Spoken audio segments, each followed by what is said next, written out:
Petit Bleu de Gype, comtesse de Martel. Chapitre 1er. De la grande salle, celle qu'on appelait la salle carrée, s'élevait un bruit assourdissant. Sous la surveillance d'une religieuse qui allait et venait d'un pas automatique, une centaine de petites filles de 8 à 15 ans chantaient, ou plutôt criaient à tue-tête une ronde monotone. Sire Enguerrand, venant d'Espagne, passant par là, voulut se reposer. Il monte au haut de la montagne. Faites du feu, je veux m'aller coucher. Les voix aigrelettes et discordantes, le piétinement cadencé des 200 petits pieds chaussés de gros souliers, le nuage de poussière soulevé par le continuel mouvement, l'atmosphère lourde, imprégnée d'odeurs âcres et écœurantes, donnaient un aspect presque repoussant à cette grande salle aux murailles nues peintes en vert d'eau, encadrée d'une bordure d'un vert plus foncé, et meublée seulement d'un immense poêle de faïence et de longues rangées de pupitres adossés au mur. À mesure qu'approchait la fin de la récréation, le bruit devenait plus intense. Les enfants hurlaient, se dédommageant d'avance avec une sorte de précipitation goulue du silence forcé qui allait suivre. À ce moment, une religieuse entra, suivie d'une petite fille d'une 12aine d'années, qui s'arrêta étonnée, examinant d'un œil curieux la salle grouillante et empoussiérée. « Mes enfants, » dit la religieuse d'une voix coupante qui siffla, dominant le bruit, « un peu de silence, je vous prie. » À l'instant, le chant cessa. Toutes s'arrêtèrent court, finissant gauchement le bon commencé, donnant rapidement à leur physionomie riante une expression confite et réservée. Au brouhaha, un silence profond succédait. La religieuse, prenant la main de la petite fille, continua en s'adressant aux enfants qui attendaient immobiles et attentives. « Je vous amène une nouvelle compagne, Antoinette de Champreux. J'espère qu'elle se plaira parmi vous. » Puis, poussant l'enfant vers le petit flot humain qui s'avançait à sa rencontre, elle appela la surveillante et se mit à lui parler bas. Aussitôt, la nouvelle fut entourée, ballottée, tiraillée de tous les côtés en même temps, questionnée à la fois par toutes les voix. « Nous allons vous mettre au courant. Venez par ici. Lâchez-la donc, Lucie Lefebvre, vous allez l'effaroucher. » « Gardez vos observations pour vous, Blanche de Préau, si je l'effarouche, elle est assez grande pour le dire. » Le fait est que la nouvelle n'avait pas du tout l'air effarouché. Petite, solide, bien campée sur des jambes nerveuses, que découvrait la jupe très courte de sa petite robe de laine marron, elle restait debout au milieu de la salle, regardant avec une tranquille indifférence l'effet produit par son entrée. C'était une enfant fraîche et vivace, mais pas jolie. Le nez long se dressait, incorrect et bizarre, dans le visage d'un ovale très allongé. La bouche trop grande, aux grosses lèvres rouges et humides, s'élargissait encore dans un sourire rempli de bonté. Les yeux d'un vert pailleté de roux, aux paupières lourdes se fermant à demi, avec ce clignotement familier aux myopes, apparaissaient à travers une envolée de mèches d'un blond fade, échappé d'une crinière courte et embroussaillée. Au milieu du front large et bas, voilé des mêmes mèches, se dessinait une grande ride creuse qui le coupait verticalement, rejoignant la racine du nez et donnant au haut du visage une dureté en désaccord avec l'expression enfantine et tendre de la bouche. La peau ambrée, d'une finesse extrême, eût été charmante sous des cheveux sombres, mais elle paraissait presque noire sous ses cheveux presque blancs. L'oreille était petite, rose, bien roulée. Les bras trop longs supportaient de grandes mains maladroites qui se présentaient au premier plan. Enfin, l'ensemble étrangement heurté offrait la réunion de toutes les disgrâces qui, à défaut de laideur réelle, caractérisent l'âge ingrat. Les questions pleuvaient toujours. « Dans quelle classe allez-vous être ? » ?»« Je ne sais pas. »« Quel âge avez-vous ? » ?»« 13 ans. »« Alors on va vous essayer en 4e. »« Vous pourrez peut-être suivre. Êtes-vous avancé ? » ?»« Où étiez-vous en pension ? » ?»« Je n'étais pas en pension. »« Ah, vous étiez chez vous alors. Votre maman va vous manquer. » »« Je n'ai plus de maman. »« Et votre papa ? » ?»« Il est mort aussi. »« Oh, chez qui habitiez-vous ? » ?»« Chez mon oncle et ma tante, » répondit la petite. Et un peu agacée de l'interrogatoire qu'on lui imposait, elle reprit. « Mais je ne veux pas vous empêcher de jouer. » D'énergiques protestations s'élevèrent. « Bah, nous avons bien le temps de jouer. Pour une fois qu'on nous laisse tranquilles, il faut en profiter. Personne ne fait attention à nous. Madame Lazarès cause avec Madame de Prémorel. » Antoinette demanda en regardant les deux religieuses.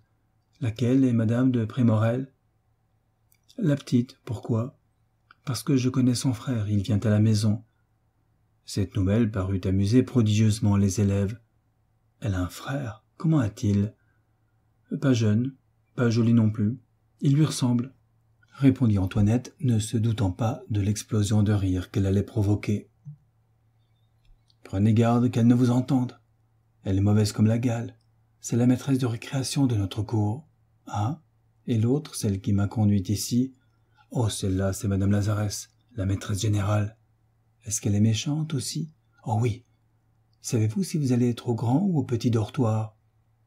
Mais je ne coucherai pas ici. Je suis demi-pensionnaire, je partirai à 7 heures. Quel bonheur! S'écria un joli bébé tout rose et frisé comme un mouton. Vous verrez comment on s'amuse dans l'omnibus. Une grande fille de 16 ans entrait, un carton de musique sous le bras. Antoinette s'élança joyeusement au-devant d'elle. « Ah, Claudie! Tiens, bonjour toi non? Te voilà donc coffré aussi, mon pauvre gamin? Tu ne vas pas rire, bah, c'est pas drôle. »« Ah ?» fit la petite fille décontenancée, et voyant que la jeune fille se dirigeait vers la sortie, elle demanda. « Est-ce que vous vous en allez, Claudie? »« Mais oui, je ne fais que traverser pour aller à ma leçon de piano.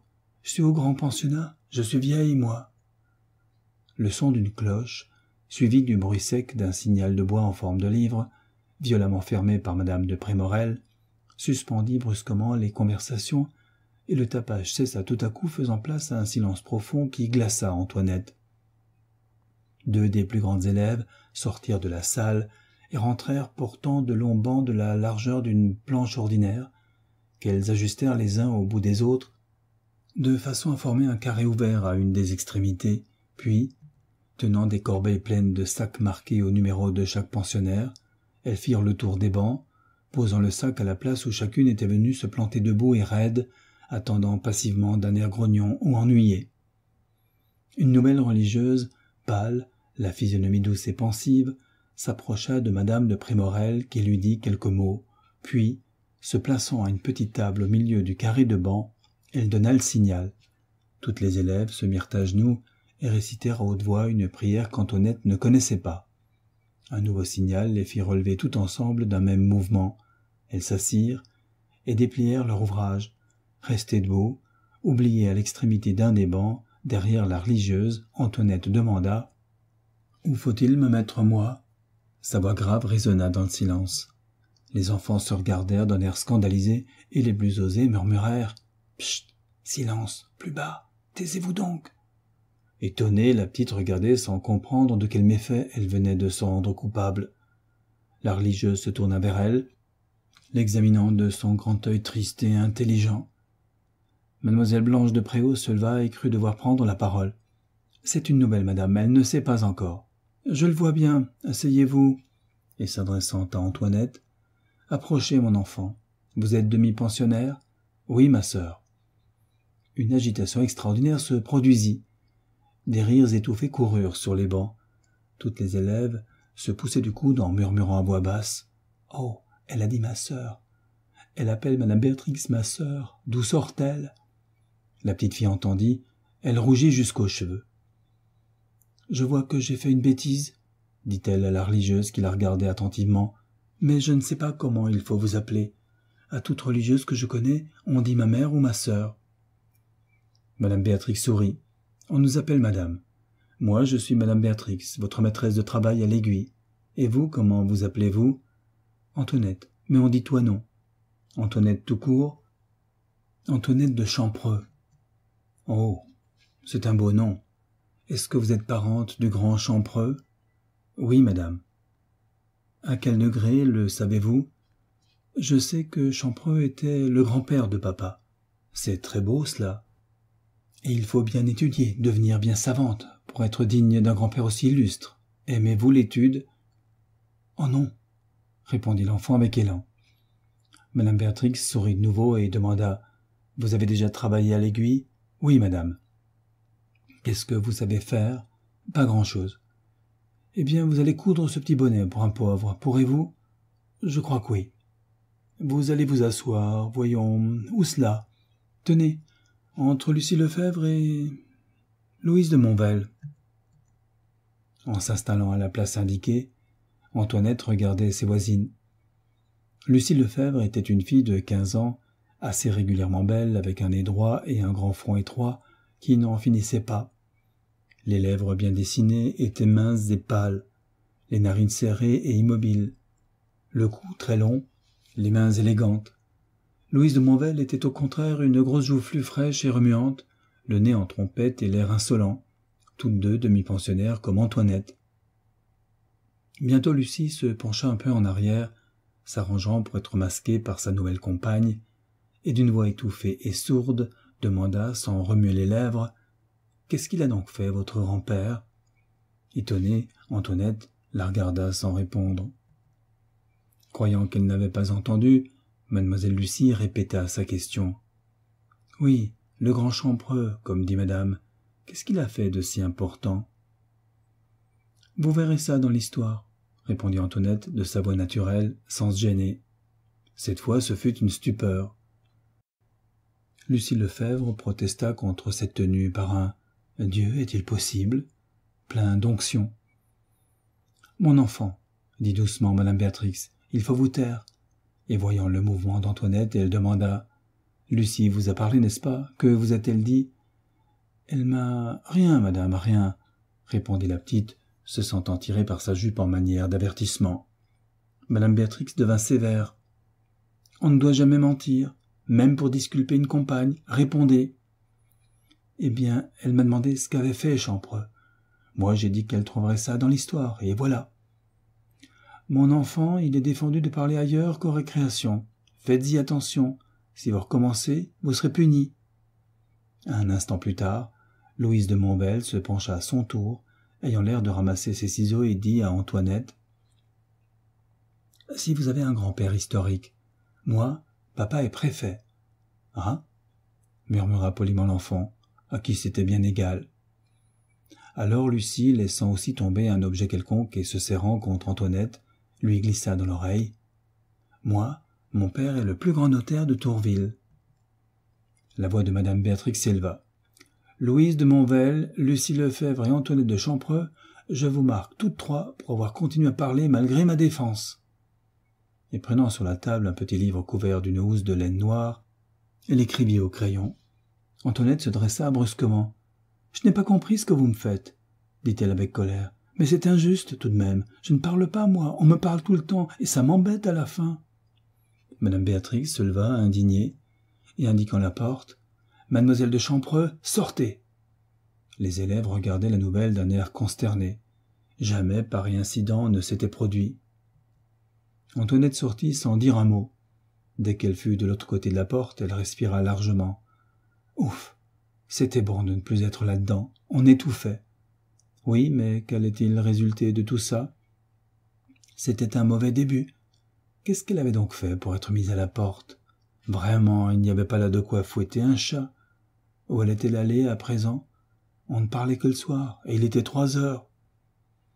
Regardant autour d'elle, l'enfant se vit dans un immense vestibule à colonnes de pierre. À ce vestibule, sorte de carrefour, aboutissaient 4 longs cloîtres à fenêtres ogivales. D'un côté, une grande porte de chêne, superbement sculptée, conduisait à la chapelle. En face, une baie vitrée ouvrait sur le jardin. Antoinette colla son nez aux carreaux fouettés par la pluie, aperçut les grandes pelouses et les vieux arbres du parc, et sans hésiter, s'élança dehors.